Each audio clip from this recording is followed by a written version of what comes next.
Years and years. Yep. So they have all these different speakers coming. So this is why a traffic accident has this, or this is why this group. So this is like a mini one of those. I never knew what that mag chloride was. I never heard of it.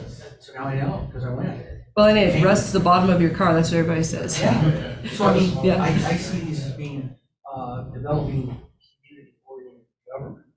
If people know what their government does, they become more part of it versus, oh, you're elected, you handle it.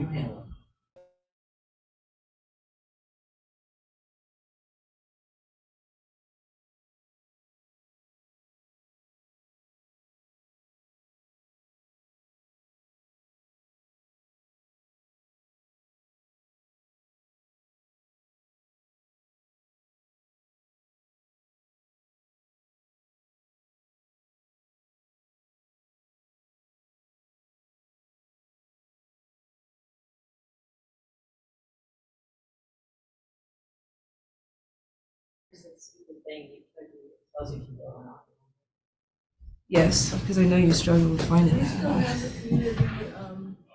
Police academy or not? Depends on where you are. I don't think there's ever been one here. Polling place locator? It was talked years ago about. Here, let me help you because you have Police it. chiefs putting on a I don't know if joint one, it's- police chief at the same point. That's right, enough price. Never been. Well, no, it is. That it is the It's locator. It unfortunate tells you because where you go. It's the best thing. Yeah, I have a friend that got involved out of state, now from Texas. All right, technology, can you confirm that we're live now, please? You are live if you can hear me. All right, I can hear you. All right, today is the last day in our month, and we want to kind of go over kind of a months in review, but also kind of field some questions on a couple of things that I said I'd like to do with the community, which one of the biggest ones was that MLD presentation. My goal was to try to find people that are experts in that minor land division to bring some objectivity to what we're doing, as well as trying to find an attorney. And so those two things are hard to come by. Would people have an issue if what I did was reached out to, there was a gentleman who he lives in our state, he works in Newport, Washington, and he is their planner. But he's a person who actually has been used by the county to field questions on MLDs. Would you guys have an issue if it wasn't a Idaho person that came? That's my first question. And then does anybody have resources of attorneys that are ones where you feel like they're presenting the information objectively so that you can feel good about the response that you get? Yeah. As long as he knows, Idaho with MLDs? MODs. Okay. Yeah, I think that would be fine. Okay. If they're not knowledgeable on Idaho, they're knowledgeable on Washington, it's pointless. And this person actually used to work for Bonner County. And so they are knowledgeable about our state. And so since Wayne didn't have the microphone, he said so long as they're knowledgeable about Idaho. And this person is knowledgeable about our state, and our planning department does reach out to Mr. Snow for some questions. The other kind of topic is kind of what do you guys want to see? Next month we are filled. I did get planning to agree to the 17th of October. There are going to be kind of those disclaimers of it's an opportunity for us to gain an understanding of the department. And I know that some people have heartache and some people don't. But if we ask questions in a way that elicits the information, then we can get a better understanding of how they're processing information. They're going to come on the 17th. I haven't booked some of the other people because some departments actually want to do a redo because they have more information to share. But is there a topic within your area that you guys want to see visited before I start allowing redos, other than DEQ and Idaho Department of Water? Because I did reach out to those two departments. Idaho Department of Water is a little bit hesitant. They want us to tell them the questions in advance. And I did explain to them it's not a question in advance, it is actually a conversation. And I want to point out one thing that I have been doing, and I would have to be convinced to change this. I don't allow the submission of a question and then I ask the question in this meeting, because this is supposed to be a conversation versus if you can email it, then just email it to the person on your own. The goal of this is to improve the dialogue between the county so that the community knows who to go to, not just I want you to answer this question online. within reason. Sometimes people come and they just don't know where to put their question, but I haven't been doing that. And so my feeling is if Idaho Department of Water doesn't want to be available for just the impromptu question, they're probably not a good guest for us, because that is the whole purpose, is ask the questions, and then as you start asking, it kind of moves the discussion along, unless someone can convince me that they should get a pre-submitted question list. Nobody wants to? You're late. It starts at 8 o'clock. Do you have a slip or something? That's all right. What if you just give a general idea of what the questions would be? And I do that for everybody. I say an agenda, and I identify these are some topics that I hear in the community. But the trepidation in their voice sounded like they don't want to answer things not on the Was list. it Dawn Duffy? No, Okay. Idaho Department of Water. Okay. That's Panhandle Health. So let me just make sure, because Brian Domke's online. He might not be able to hear everybody. What about asking Norm to come if he's in our area? For water rights, Sure. Or just, yeah, he's an attorney. I could ask him for water rights if there's an interest in that. Yeah, I can. He's a good resource, but the thing is, we don't want to ask case-specific things, and that's where he gets into that kind of a loop. He did a really good job at our town hall where he gave his disclaimer of what not to ask him for, but we could ask Norm to go in on water, and maybe give us an update on what's happening in Boise related to water, because they are very focused on water. And I believe I have this misconception that we have an endless supply of water in North Idaho and nothing will ever happen bad with our water. So I know that there's some people that have sent questions about kind of treatments that are happening around water sources. And that might be an opportunity, and kind of do a segue of, do we want to start looking to people like the Lakes Commissions, like groups like that, to come in and have discussion of what services are they offering in our community, and start broadening it out to, because our resources are not just for, county employees, it's for what's happening in Bonner County. And we might see value in pulling them into a discussion. Brian Domke, you want to unmute yourself? Good morning. Yeah, I just wanted to piggyback on the comment if we could have Norm Semenko come and join us. I'd also suggest we ask if he'd be willing to offer sort of an overview of suggestions about ways to strengthen our comprehensive plan. Okay. Anything else? No, ma'am, thank you. Do you have ideas on what you think could strengthen our comp plan?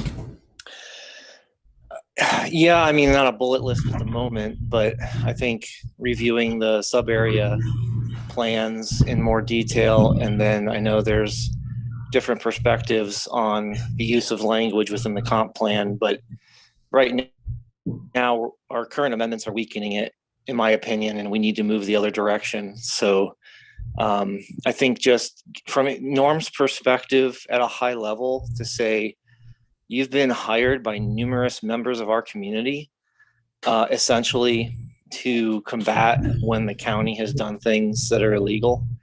And could you help us understand how we could reduce these issues in the future?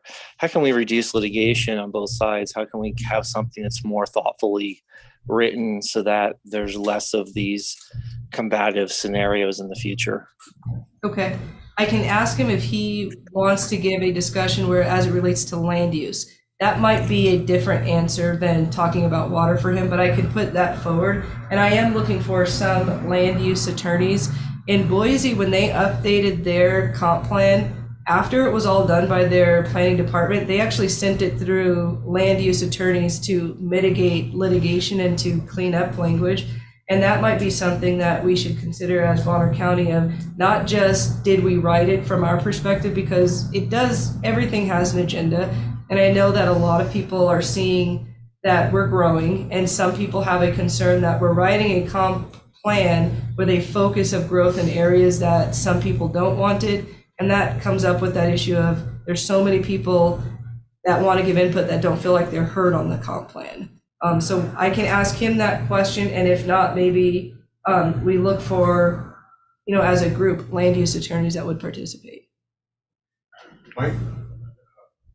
Here, just grab another one. Let them keep theirs on that Oh, side. take Luke's. There you go. You might consider someone other than an attorney, like a professional planner. Just a concept. Do you have a name of a professional planner? Well, I would suggest If you my weren't wife late- to start If with. you weren't late, you would have heard me talking about. Well, excuse me. If you would plan your construction around here a little better for people commuting, I wouldn't have been late. Really? Yeah. It's like Doesn't a that really- come under commissioners? No. I don't know those people out there. They just put Here, on Luke, orange you can vests. have your mic back. They just have orange vests and they're creating traffic. So that's definitely an option too, of people in the community that, but did you volunteer somebody that didn't agree to come? Because I I don't just see her did. here. Okay. So you might want to check and get a note that says yes. So But that's a good idea. She'd That be is a glad good to, idea. because there's some huge misconceptions about, and we were talking about it yesterday, actually. Okay. In the public. Just hold on to it on your side. Okay, well, I'll just say at the last Central Committee meeting, when some questions were asked of our candidates about the comp plan, it was painfully obvious that there was not one person in that room who really, in my opinion, understands what the comp plan is, how it should be developed, and how it is not a law but a guiding thing as opposed to the ordinance. Mhm. Ordinances. Okay. So she would be super good at giving that talk and answering questions and help get through. I've tried to get her all the time to get, to get the word out to the community so people understand it better. And there's other people also that are doing that we should start using, because it's, sometimes we hear people ask very detailed questions and they're actually really involved in it, but we're not bringing them to the forefront of, having that conversation. Like Reg does some things where she's just going super detailed on things. And that's, I think, partly, for us as a community to recognize the resource. I'm not, obviously from last week, the idea of just reinstating planners versus how do we get more people in a position where they're heard, not just the statutory requirement type of a feeling, but actually they're giving detailed information that we are not necessarily listening to or providing a response to why things are the way they are or are not the way we think that they should be. So that's a good suggestion. So I will send an email to Susan to say you were volunteered. She'll be thrilled. Yes, I'm sure she will be. So the treasurer gave a great presentation about property taxes and all, and she mentioned that the state, it's really up to the state now to make a decision as to when we'll get rebates or reductions. She also said, I don't think I asked her at that time, but we keep hearing from Boise there's going to be a rebate on our income taxes. If maybe some local elected official representative could talk about just where are those two items. We've heard that from Boise, from the governor for over a year, that there'd be a rebate on taxes, I think $150 or $300, something like that. And then we've heard also about property taxes. Where is that? She mentioned a particular bill that they're waiting for. Well, I think that's a good idea of, do we want, and this one I'd have to check on. I specifically didn't invite people like senators and representatives because I wasn't sure if the county could do that. But if there's not a restriction on that, if you guys are saying you'd like to see a representative or senator come in and have a discussion, I would also push this idea. Every precinct in Bonner County has precinct committeemen, and everybody should know who that person is, because that person is casting a vote for you at Central Committee, whether that be which candidate they want to support or just decisions from Central Committee. And I believe that person's role should be inclusive of bringing your elected representatives in your area to the forefront so that you guys can ask questions of them. I use the Spirit Valley Town Hall as an example because everybody was present and questions were answered, to include even our school board. And I think that's what we have to start doing, is expecting the representatives and senators to come to their area, not just when it's time to cast a vote, but to give us, well, what did you work on? What do we need to do? What's coming down the pike? I think for some of us, that rebate idea is really going to also hinge on today's elections, because we might be seeing a levy that comes through in a few months. But I will check and see if we can invite representatives. But I also think if I did that, I would really be pushing for precinct committeemen need to come forward and let you know who they are so that they can say when they're casting the vote that they've made contact with their people, because that is something that I think we're deficient on, is even knowing who they are. Some people say they didn't even know what that was. So I'll definitely ask and give you some feedback on that. Have we had a representative from the elections office in yet? Yes. We did, okay, I'm sorry I missed it. Well, there is room for a redo because there were some discrepancies on information given, and Central Committee did point some of those out, especially there were quite a few questions where the answer was that we need to reach out to the chair of the Republican Party. And so there is an opportunity to ask Clerk Rosedale if he'll come back and kind of give more understanding. Okay, yeah, I mean, I know he's the clerk, but the actual elections office. That is he's over That's under, okay, that's under him, because like right now, the election today in West Barnett County, the school board recall, it's mass confusion. Because, and I mean, I understand it because I have it for breakfast every morning, politics, but you know, right now, people are wondering, well, do I get to vote? They don't understand the zone. Most people don't know what zone they're in. I would bet 95% of the people in West Barnett don't know what zone they're in as far as the school district goes. And you know, like one of the suggestions I'd like to make to Mike Rosedale, elections office, is, especially elections like this, there should be a notice sent out. Everybody, you know, and what people are told is, oh, go online, go online. Well, you get my age, you know, it's go online. People tell me go online, my eyes start to cross. It's, you know, it's like a computer, go online, how do I, and it's the county website is okay, but it's not the friendliest, the user friendliest, you know, around. So if we could have Mike back and make some suggestions, or, you know, hear his views on sending out notices when there's election. The commissioners' races are always a big question mark, because people say, well, Asia Williams is running in District 1, but I live in District 2, so I can't vote for her. Yes. And well, yes, you don't live in District 1, but you can vote for her. However, the school board, unless you're in that zone of the person being recalled, you can't vote. And that, I think, is also maybe when I do the invite of the clerk, that we ask as many precinct committeemen attend, because my view is that person is supposed to also help you understand what's going on in your area. That's why we have precincts. So for me, being in District 2, not 1, I focus on that one, because it isn't that I don't represent the entire county. The idea is that I have communication with my District 2. Like, I know Christine is broadcasting this show in Conoco gas station so that everybody can get pieces of what's happening today. It's knowing your area and putting it forward and making sure that we're talking about what matters to the area that I come from. And it's not because I'm not going to do something in a different district. The idea, in my opinion, is that if every commissioner worked their district, you would have greater representation as a whole if we did it that way, because there's no way you can cover the landscape of the entire county. And I do hear a lot of people misunderstood commissioner races to where I don't vote for the other commissioners. I'm only voting for the person in my district, because that's how it works with school board members. But that is not how it works with county commissioners. So I do think that's valid, as well as most people don't know what their school zone is. I did just post on Facebook, you know, zone 2 is Susan, zone 4 is Keith, and only these people in those zones. But most people actually don't know the boundary of those zones to know who the person is.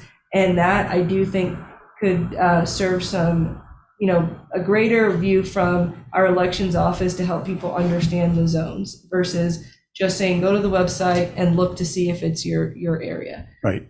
So it's definitely, I think even the way this is being advertised, it's very confusing. But I think this is, if I remember Clerk Rosedale's statement, this is his first recall election, like a full recall election. And I think this would justify us inviting him back to kind of talk about what happened, what could we have improved on, and what should we work on when we're not in the middle of an election, so that we can be prepared for something like this. I think that those are all good things that we could come back to the clerk on. Right. And maybe asking some of the people that work down in the elections office to kind of have that discussion with people as well, not just the clerk. And I think he would be agreeable to that. Because the more information we give freely, we decrease the customer service interactions that help it so that when I ask you, what do I do? You're giving me an answer versus we're just spreading it. I don't know. I don't even know who my person is. If you are confused on whether your zone is, you can go on West Bonner County School District site, click on board members, and it tells you the board member, their contact information, and their zone. What even that site is missing is what are the boundaries of the zones? Because I'm in West Bonner County, and that's not, neither of my people, my school board member is not on the election, but it's where does the line start? Because we have people, I think it's like there's a part of Stone Ridge that actually does get to vote here, but they don't seem really far from our area to say I shouldn't get to vote. So it is confusing. Yep. So, yep, voting, we can tell Mike after this, we got to do it again. So he'll be happy. And it helps them too. And I think one of the kind of public service announcements is, as a precinct, we should be working our precinct to know if we all like worked when we're not in the middle of an election, we should really know, do I feel represented by the people or that are in power or not? And then if you're good and you're like, we're good with what we have, we're not trying to change it, then how do we help other precincts? Because just because Spirit Valley is my precinct, and for the most part, I haven't received information saying we want to change a representative or a commissioner. It should be that now our people turn to the next precinct. How can we help that precinct? And that takes the grassroots nature of bringing people together on what's happening in the community, not just leaving it up to people that are precinct committeemen. It might also help if a precinct committeeman actually attended a commissioners meeting. I'm Because here that would be, every no, meeting. you are, sure. But Yes. Dan Rose is, it would be a rare sight, no, not here now, but he often does, I'm saying. Yeah. But it would be a rare He sight. is. Dan is. Can you guys get your stuff together before you come in? He is.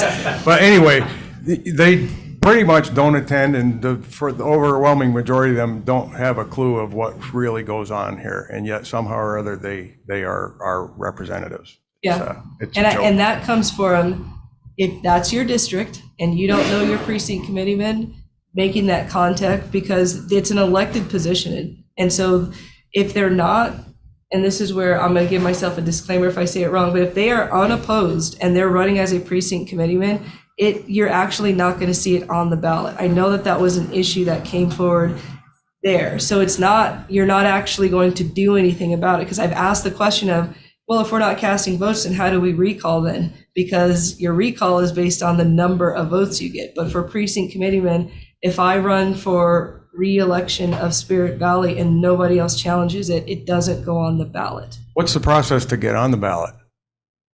To just say, put your same as running for commissioner. You just notice At the elections officer. Yeah, it's same, because it's an elected position. It's just, it has that one little tweak to it that doesn't seem to make sense, in my opinion. Because I think a lot of us want to know, what do we do when we don't like somebody that is elected? And I know that Clerk Rosedale says it's really hard to recall people, but now we're in the spot where there's a chance. I mean, school board members don't get high number of votes. And so there is a high probability that they get recalled.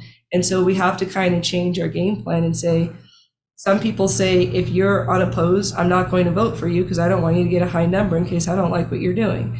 We have to start kind of strategizing, because there's a positive and a negative to that. That means if you are doing a good job and the other side doesn't like you, it's not that hard to recall you. So it definitely, there's politics in the politics of elections. Where's your wife? She didn't bake cookies today? She's in Montana. Oh, that's right. She did send that message. She left me. The different committees that meet, such as natural resources, the planning, the zoning, would be great to have. It'd be great to have the fair board be able to come back, give them a month or two, and be able to talk about how the fair went and how they've progressed on, their processes, their accounting and all. Another thing that might be nice would be different organizations that work out with the county, such as CERT, Neighborhood Watch, the Aries, the Race, 7B Cares, and I know there's others that are out there. And if you could get your precinct people to respond to people that are in, I'm not saying you. I was going to say, those are your precinct people. I get it. I can do my emails and show, that I send it out, or phone messages and leaving messages and not getting responses back. I understand people are busy. I know more and more people are becoming aware of what's going on. Yes. When I dumped the trash today, one of the gals that I spoke to me commented about, the increased population and the monetary aspect of what people coming in are versus ones that have been here and what they're seeing, with the dumps and all. Yeah. And as she commented to me was, for so long, we had great people we did not worry about because we knew they were taking care of us. And now it seems to have shifted with what you were saying with the recall, monetary money that's coming in for the recall versus those that are against the recall,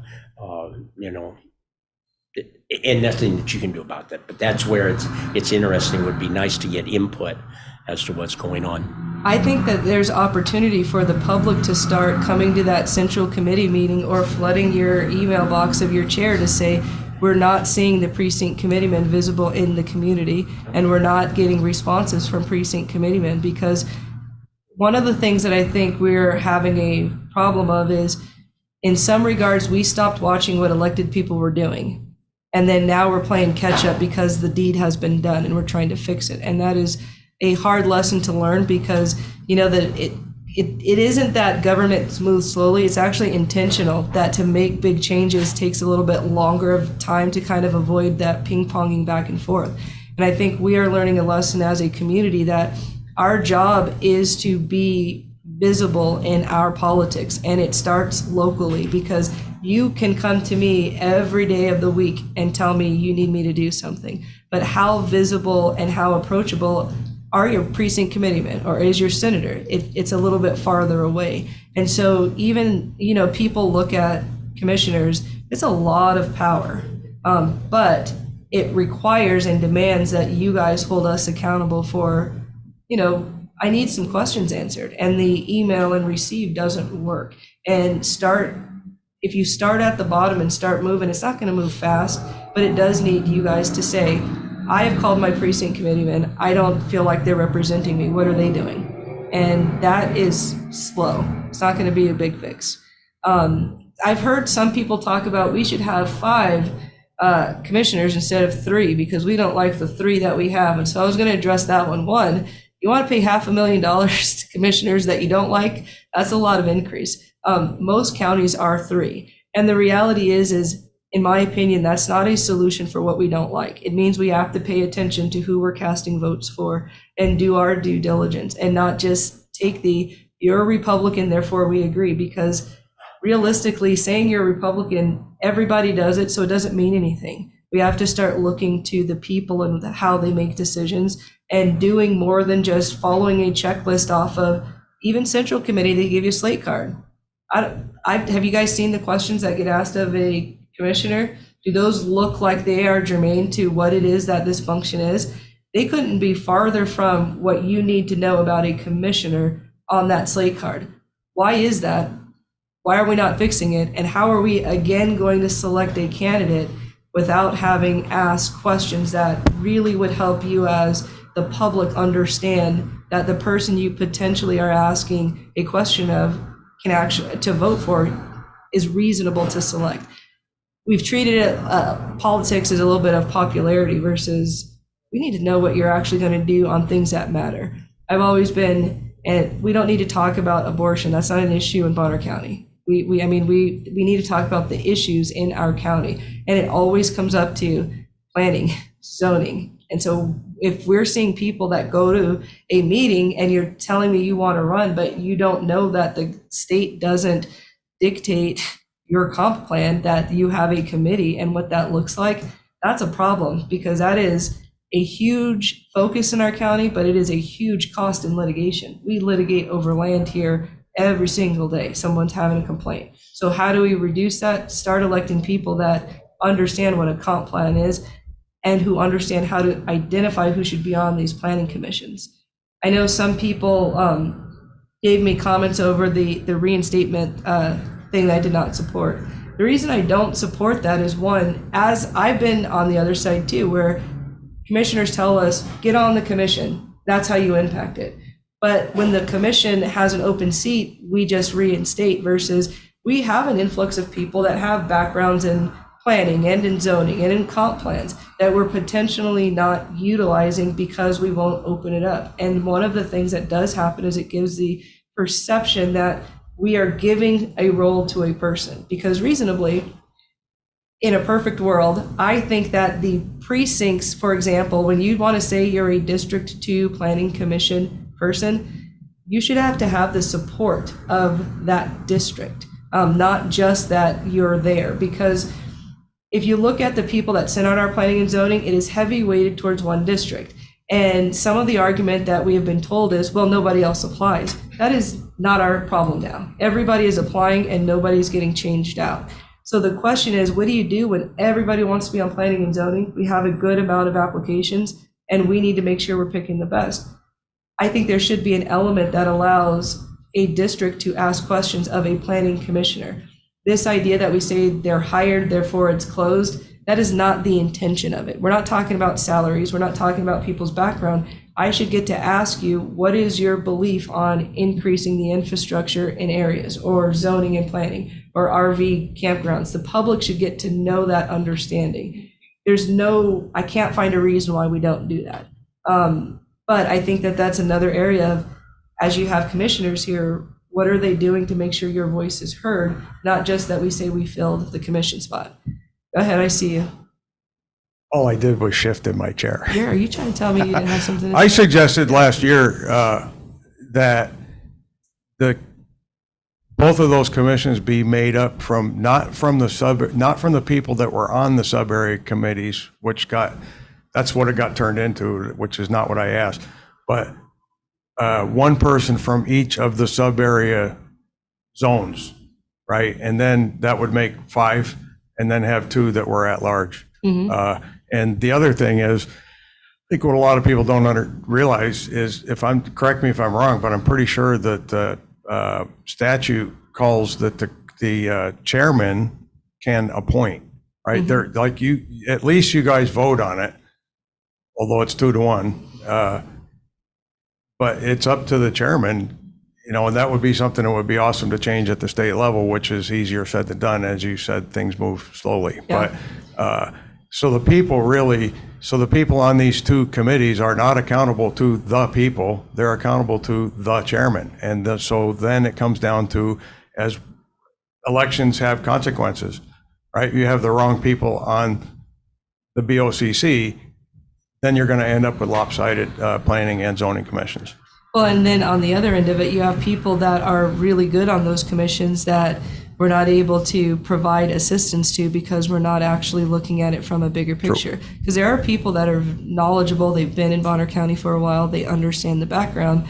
And then there are people that we receive comments from of, we could do a better job with customer service. But all of it comes down to is, are we opening the door to the community out of obligation, or are we really hearing and listening to what the community has to say? And I think the answer is we could improve on all of those aspects, because if I'm volunteering my time on a planning commission, I want to feel like I'm, doing good for the community. And so it is in the best interest of the commission people to want to improve that, because it is a lot of work to sit there and donate your time and peel through those different cases. And in a perfect world, we could disagree but understand. And I think that comes down to kind of what we do here is we actually don't explain why we make decisions. And that has been the Achilles heel of Bonner County for a long time. But if you start expecting from your end that I tell you why I make a decision, like I don't know why anybody's on social media, because it is very hard to watch people make comments when you want to say, I always say how I make a decision. What are you talking about? But that actually decision to explain it reduces litigation costs. And it shows the thought process to where if it was really wrong, is the judge going to say that it was done like intentionally or maliciously, or is it, I understand the perspective, but that's not how I would view it. That's completely different. And I think that that's what we should start expecting all elected people is, if you are making a decision on my behalf, I need to tell you why, so that you know you can disagree, but you can say, I see how she came to that decision.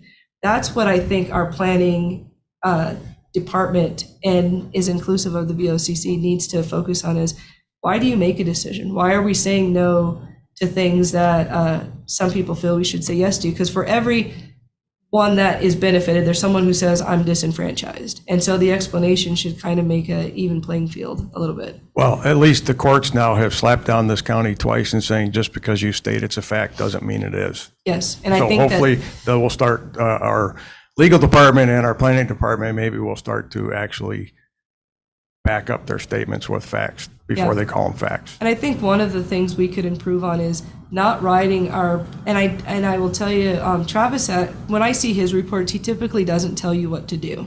But you can always see in our planning kind of the narrative where you're trying to guide me to the decision you want me to make versus this is the fact. Because I'm like, you skip like a whole sentence that actually says what you just said is not accurate. That's part of the trust of the community. And that's one where I would like to see improved of, don't skip over it, because I need to actually address it. If I'm going to vote in the way that some of the recommendations are, and there's a line in that ordinance or in that, somewhere that negates it, I need to explain my way out of that. And so it's not to the county's benefit to pretend it doesn't exist. And we see that in a lot of the proceedings where we are being guided to a decision and you say, well, if I read along with you, I can see there's a paragraph before that negated what we said in a particular file. That will come by people not giving up, which is very hard to anticipate. If people come and you get tired of coming and you're like, what am I paying you for? I'm doing your job. And it wears you down. And that's how I came to run. It was, I'm coming from Blanchard for Tuesday meeting, Thursday meeting, Wednesday meeting. It'd be easier just to work here. We need to make it so that we're starting to say, I need you to show me what you're doing on my behalf because that's your job. And so one of the things I did was okay, this is what my campaign promises were. This is what I did in line with that, because I should hold myself accountable to offer that information without being asked for it. It shouldn't be pulling teeth, so that someone can say, yeah, I actually don't think you did a good job in here, and here's some ideas. We should be open to that level of criticism before it becomes something that's not benefiting the county as a whole. So, Ryan Domke, unmute. Sorry, my electronic device wanted me to tell it to do something more than once. I really like and agree with Dave's concept of having planning and zoning commissions be made up of a broader slice of the demographic pie of the county by getting into those different sub areas plus the two at large. So I really wanted to support that concept for further discussion. And then Asia, as you were talking about with regard to understanding what people are standing for and what their perspectives are, I think it's also really important that we understand as a community that we have to be really, unfortunately, suspect of credentials when it comes to these types of commissions and the folks we're looking at. And as somebody who's in the, planning and building side of the industry as a licensed landscape architect, I can tell you that, for example, I disassociated with my professional organization about 10 years ago, the American Society of Landscape Architects, because of the fact that they were continually pushing, at the time, Agenda 21 and now the Agenda 2030 and the 17 sustainable goals. And everything they're doing is to that end. And we really need to be cautious in understanding that that's also true for architects, for engineers, for planners. It's not, we need to look at each individual person and what they stand for and understand it, but we just need to be cautious not to take people's background of education, licensure, and things of that nature and assume that therefore that knowledge they have is moving in the right direction for our county, because the reality is, whether they intend it or not, if they're affiliating with those organizations, those professional organizations, those are really centers of indoctrination for this globalist agenda. So we need to have that awareness and use caution. Thank you. And I think it comes back to the same thing, is we can't take a break from paying attention to who we elect for positions, because we end up with a runaway board, or we end up with a runaway planning commission. And it's not negative. We're supposed to be involved as people. And I think that you can't just say, I like what Asia's done, I'm not going to watch, because I'll tell you that's why I do try to make sure I justify what I'm doing, even if you don't agree with it, because at least I'm giving a report out. I think that we have to start desiring that of everybody. And everybody in North Idaho is Republican, I guess. So it's Central Committee. Go on to Central Committee saying, where are you guys? I need to know where you are in the community. I don't feel like my community was serviced well by understanding what is this, the recall election. I was working with Priest River, and the number of people that did not know what the recall election was for. The signs are confusing. Vote against the recall, vote for the recall, with no real understanding of what is it that, are we just voting for a recall election, or are we voting for individuals? There were a lot of people that had questions, and I presented both sides. This is what the issue is from these two people. But where was the, kind of that constructive area where people in those districts that were in those zones could find information based on all these signs they're seeing? And I think one of the things that stood out a lot was one of the signs looked very similar to the school sign. And so it caused even more confusion. And how do you guide people to the answer? It was very difficult. And I think that we need to have a better grassroots effort of, what do we do as people? I think that it's not enough for us to just come to Tuesday mornings. It needs to be, kind of like that task of really pushing Central Committee and anybody that wants to run to understand, like, did we ask individual people, do you guys want to submit questions for your commissioners, especially those of you that come to this meeting all the time? There are people here that know what they want to ask a commissioner in terms of whether you want to vote for them. Why don't we as a Central Committee ask people, what would you like to ask your commissioner outside? I personally also, I'm not a fan of everybody lines up and you ask a question and you run through it. Basically, after the first person speaks, especially if it's technical, everybody knows the answer. But how do we not get down to, these are our top two contenders. Now let's actually do a true debate between the two to actually get to the thought process that comes to decisions. We could do something like, something more substantial than, how do you feel about spot zoning? Is anybody going to honestly tell you, I love spot zoning? No one's going to say that. So the question isn't necessary. We need to further understand. First, they might show as to whether they even know what it is, which was my goal at the last meeting, but it kind of got over. It doesn't work if we don't have that outlet, because you were there. How many people saw that display? And we're not advertising it to me, the voter, of who do I choose, because you end up with, everybody does the same thing. If you're endorsed, will you drop out? And everybody says yes. It never happens. What are we doing as people to give guidance to our Central Committee in our county to make sure we're represented on every person that's running? Because when we have more input, we might have more responsibility to say, I supported you and I don't want you to be out here making me look stupid. So check the people that you vote for. I mean, it's difficult because it's how we haven't been doing it. We just kind of say, you won, I thought you were qualified, and then you find out when I've screwed up, but I'm so far into the screw up that I can't take it back. Versus if you keep the pressure on me, because one of the reasons I send stuff out is I can say, well, I told you guys I was doing this, nobody said anything about it. So it's not just me, it is the people who are my boss. Isn't that right, Mr. Arndt? You say so. So I would like to know how I know one of the former commissioners ran, I mean, I have his campaign stuff on what he ran for, but how you hold them to that. And again, it has to do with planning and zoning. He was all for the sub-area comprehensive plans, from which nothing's really been done, other than now we have planning that's changing words here and there and still not finishing the project. Mm-hmm. And as a native here for almost 7 decades, it's so hard to see the people not being involved and having a voice. And again, like you said, it's mainly planning and zoning, and I think they should go back together. The destruction that we've seen in the last few years is incredible. There's not been planning. Planning is the big thing that, even though it's called the Planning Commission, there's not a plan. Mm-hmm. And I had brought this up one time, and I'm going to bring it up again. It's the urban growth boundaries that they use around Portland. Mm-hmm.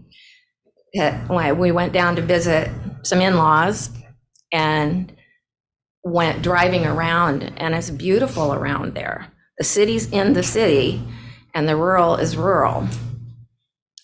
And one of the things is urban growth boundaries. It says restrictions in areas outside of a urban growth boundary protect farm and forest resource land and prohibit urban development. Generally speaking, it's where the city ends and the farms and forests begin. Another one article says, in 2007, the legislature authorized metro and metro area counties to designate urban land that might be developed in the future and rural land to be preserved for farming, forestry, and rural uses. Additionally, rural reserves are intended to provide long-term protection for large blocks of agricultural land, forest land, and other important natural landscape features that will limit urban development. Another article says, a land use planning line to control urban expansion onto farm and forest lands. The boundary is one of the tools to protect farms and forests from urban sprawl, or another term I've heard is leapfrogging, and promote the efficient use of land, public facilities, and services inside the boundary. Urban growth boundaries allow cities to plan for growth and prevent urban sprawl regarding safeguarding farm and forest lands. Transportation planning allows towns to grow into newly built roads and pathways without feeling cramped. Recreation planning allows residents and visitors to enjoy Oregon's beauty here. Transportation plans ensure that the communities have a vision to stay ahead of growing transportation needs. And urban growth boundaries are lines drawn on planning and zoning maps to show where a city expects to experience growth for the next 20 years. And that's something we don't have a vision. We're just willy-nilly. And the very thing they say they want to keep, other commissioners say they want to keep affordable housing here. With all this growth, they've created the problem, in my opinion. So you asked a few things. So the first one, how do you hold people accountable? It's not just coming to these meetings, but it's identifying you are a replaceable individual. If I told you I was going to do something I did not follow through, that you'll recognize the thing that you caught, but I probably am doing other things that you don't agree with. And the answer is you need to know that I need to be replaced well before we hit to that election. And you need to know who my replacement person is so that you can push the support moving forward. Jason, were you wanting to do chat early? You need to know who you want ahead of time and start that campaign well before we hit that May. Because when you consider that sometimes we find people that haven't been visible to everyone in the community. And so I was specific to Southwest Bonner County. I didn't roam around the Sandpoint area. But if I was a person where you're like, I could get behind Asia, the visibility is what's necessary. And I think that you know who you want to support in that honeymoon period of they're sitting in these seats. Based on the communication. And it is up for us to start saying, I can't wait as an individual. I need to find someone that I could support now. With respect to the urban, the problem is that we have not done a county vision board.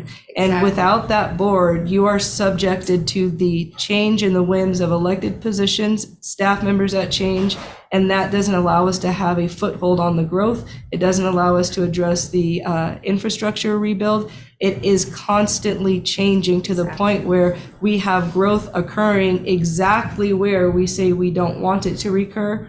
And then we do use this statement, it is for affordable housing. And that is, when you look, I think in Southwest Bonner County, a lot of the, was a construction person. It was like $800,000 and it was being deemed affordable housing. Right. And that's where we kind of feel that mistrust as residents in Bonner County, because we hear affordable housing, we see the price tag and we're like, you're just selling us off, to where you eventually push me off of my rural piece of land because I will end up being the lone piece of land around urban area that now has developed. You've decreased, and nobody cares about the 20 acres around 5-acre plots. My land is no longer worth that value. And so we have to start saying we need to be more forward thinking as a county, not just as commissioners. If we put more power into the hands of our employees and stopped kind of doing the I'm in charge thing, you should flow a little bit more seamlessly. It is my opinion, I've said this before, that the county employees are the foundation. And so we should do performance reviews. We should do a little bit more work on who we're hiring, so that when a director says something, we say, I know the director, he's doing a really good job. And this venue kind of helps you to see who they are. Let's have that conversation with that person. It helps the support and it helps the long-lasting need of a resident. This is not long-lasting. This is every 2 years it's a turnover. So do you want to depend on us as commissioners, or do you want to say, as a community, we have to tell you what we want to see, and we're going to put it forward, and we're going to start pushing out this idea of not listening. But the problem is that doesn't happen swiftly. It's difficult. And it's holding into them. And when you have a campaign person, they can say anything. And they will say stuff. And you're not wrong, and that's the world of politics. And some of what has to happen is we have to start saying, if that's what you're going to do, you don't even need to run, because that's not what we're going to support. Because I think as a community, we recognize that we gave a little bit too much leeway, and now we're trying to pull that back, and we have to reset the idea of an elected official to you're accountable, not just the surface idea. Right. So let's do Teresa, and then we'll have to end because we're at 8:50. Ms. Heisner, go ahead and unmute. Good morning. Good morning. I just want to make a comment on the collaboration between cities and county. And when we sat on the sub-area committees, we asked Milton, do you communicate with the cities? And he's like, no, we never talk. So in speaking to Brian Quayle, the city planner for Old Town, with this giant development they're putting in, I asked him if he has spoken to Josh. He's like, yeah, I talked to him. He doesn't see any problems. So I called Josh, and Josh is like, yeah, I don't see any problem. I said, you don't see a problem in not so you have one phone call. You guys need to have a liaison between all those people in the city, which is great. It's going to be, confined to the city, which is where we want the development. But 700 homes over the course of a couple of decades, all of those folks are going to be pouring out of the city limits, which aren't very large, and right into the county and onto our roadways, into our mountains, and using our resources. And reverting back to what Cheryl said, there needs to be a plan. There's no plan. There's no big picture. And what Brian said with all the agendas. And I was in town yesterday in Sandpoint. The traffic is hellacious. It's awful here now. It's just terrible. And it's not going to get better. It's just going to get worse. So my suggestion is we need a liaison between the counties and the cities. We need to have someone talking and planning. There needs to be someone in planning. And it's something I need to bring up in a planning meeting. But I did want to bring it up here because it's a problem. Sounds good. Thank you for your comment. There are people that do act in that role. And so when you're talking about Old Town, I'm going to push you back to your precinct committeeman, also reaching out to those people to help with some of that communication. It is 8:52. We are over our allotted time, but I will leave you with, I will look at some of the committees to see if they want to participate. Norm Semenko regarding comp plan and land use, as well as kind of some of the groups that are just providing services like 7B Cares. So with that, we'll let technology stop this particular segment, and then we'll move on to the regular business meeting.